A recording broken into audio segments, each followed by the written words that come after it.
à tous, et bienvenue à la Minute Tchèque, votre podcast mensuel qui détaille les actualités économiques tchèques du mois précédent. Nous allons vous guider à travers les nouveautés dans le plan économique de septembre. Au sommaire du mois de septembre, 3 données macroéconomiques habituelles. Tout d'abord l'inflation qui a toujours tendance à baisser lentement. Le taux de chômage, qui reste toujours constant par rapport au mois dernier. Et dernier indicateur, la couronne tchèque qui se réévalue par rapport à l'euro, qui lui, a tendance à augmenter, et rester fort. Nous allons commencer comme d'habitude avec l'inflation. Avec une valeur de 6,9%, l'inflation continue à baisser. L'objectif de la Banque centrale est d'atteindre 2% à la fin de l'année et avoir le niveau similaire à celui du début de l'année 2021.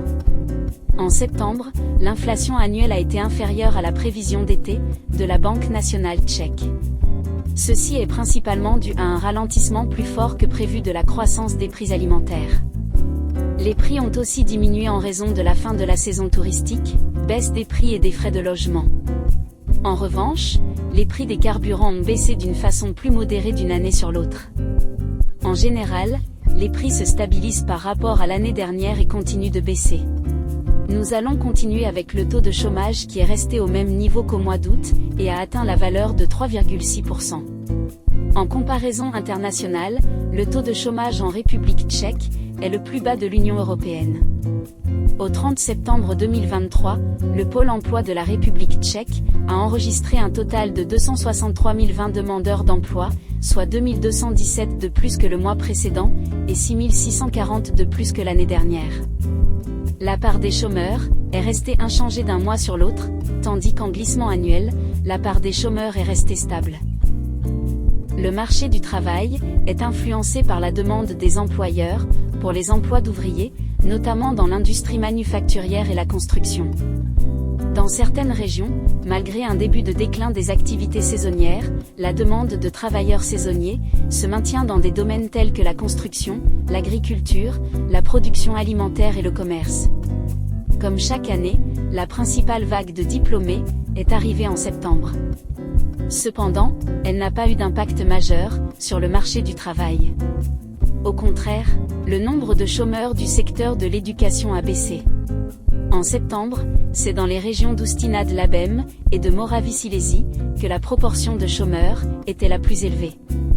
Ces régions avaient la plus forte proportion de chômeurs à la même période l'année dernière. En septembre, la proportion de chômeurs parmi les moins de 29 ans et les 30 à 49 ans a légèrement augmenté d'une année sur l'autre. En revanche, la catégorie des 50 ans et plus a connu une baisse. Le nombre de chômeurs dans le secteur de l'éducation a considérablement diminué en septembre. Au total, 710 d'entre eux se sont inscrits, tandis que 1573 ont trouvé un emploi. Les écoles étaient principalement intéressées par des enseignants dans les écoles secondaires, les conservatoires et les écoles primaires du second degré, ainsi que par des conférenciers et des professeurs de langue.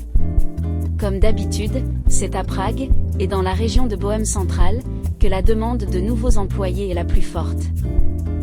Finalement, dernier chiffre macroéconomique, le taux de change. Le taux de change de la couronne tchèque par rapport à l'euro correspondait en septembre à 24,387 couronnes, et continue à augmenter au-dessus de 24 couronnes. Par rapport au début de l'année, lorsque le taux de change baissait, il a commencé à augmenter au cours des derniers mois et augmente chaque jour. Avant de finir, nous vous rappelons la présence de notre page LinkedIn, où vous pourrez trouver les actualités de la Chambre de commerce franco-tchèque, et des invitations à nos événements. N'hésitez pas à nous suivre.